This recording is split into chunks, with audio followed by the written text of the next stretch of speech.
Facebook এবং YouTube এবং টিকটকের মধ্যে ভাইরাল একজন আছে যার নাম হলো ওমর। তার কথাগুলো যুবকেরা ফলো করে এবং শেয়ারও দেয়, কপি লিঙ্ক করে করে ফর ইউর মধ্যে নিয়ে যায়, ভাইরাল করে দেয়। আমি গতকালকে তার একটা ভিডিও দেখলাম, তার মায়ের মানে সে কেমন এটা আমি জানি না, তবে এই ভিডিও দেখার পরে আমি দেখলাম যে মা পাগল ছেলেটা চোখের পানি ফেলাইয়া মায়ের জন্য কান্দে। নেপালের পাহাড়ের সামনে দাঁড়াইয়া বলতেছে, আমার মা দুনিয়ার মধ্যে আমার সবচেয়ে বড় আপন। আমার মায়ের বিরুদ্ধে কথা বললে আমি কোনো আইনও মানি না, কাউরে আমি চিনি না, কারণ মায়ের মতো আপন আমার দুনিয়ার মধ্যে কেউ হতে পারে না।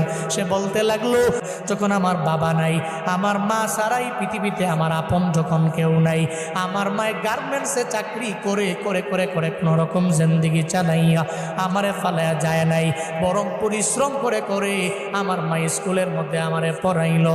আজকে আমি অনেক মশহুর হয়ে গেলাম, প্রসিদ্ধ হয়ে গেলাম, সবাই আমারে চিনে, তবে আমি মায়েরে ভুলতে পারি না। নেপালের পাহাড়ের সামনে দাঁড়াইয়া বলতে লাগলো, মা জীবনে কোনোদিন আপনারে আই লাভ ইউ মা বলা হয় নাই, আমি আপনারে ভালোবাসি, আমি আপনারে পছন্দ করি, এটা বলা হয় নাই।